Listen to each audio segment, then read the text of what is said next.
A partir de esta animación veremos los detalles de las diferentes formas de fabricación soportadas por SAP y dónde se encuentra el menú de transacciones sobre cada una de las mismas. Órdenes de producción o fabricación. Utilizamos este método cuando el entorno productivo es muy flexible. Tenemos altos costes de preparación, capacidad de localización de costes completa y necesaria, y necesitamos un controlling por lotes de fabricación individuales. Ejemplos típicos son fabricaciones contra stock, donde la producción es acotada, los puestos de trabajo son cambiantes, o se utilizan mismos puestos de trabajo para producir diversos productos. Órdenes de proceso.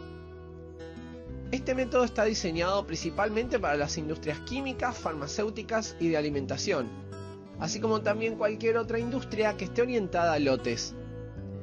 PPPI ofrece soporte para la planificación integrada de fabricación, eliminando residuos y actividades de transporte dentro de un centro. También tiene la integración de centros dentro de la misma empresa. Fabricación repetitiva.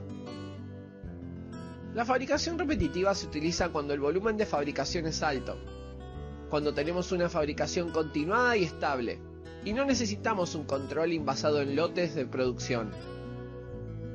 Los costos que tenemos son retirados en colectores de coste de producto. Un ejemplo típico de fabricación repetitiva es automotriz, electrónica, etc.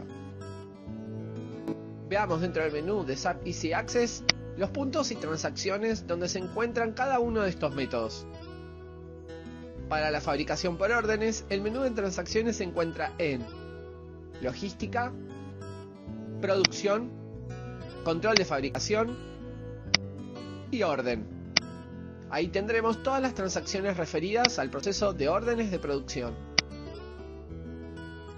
Para el proceso de fabricación repetitiva, se encuentra dentro del mismo lugar, con un nodo llamado fabricación repetitiva. Y por último, dentro de logística, se encuentra el punto para producción de proceso, que es todo lo referido a las transacciones para PPPI o fabricación de órdenes de proceso.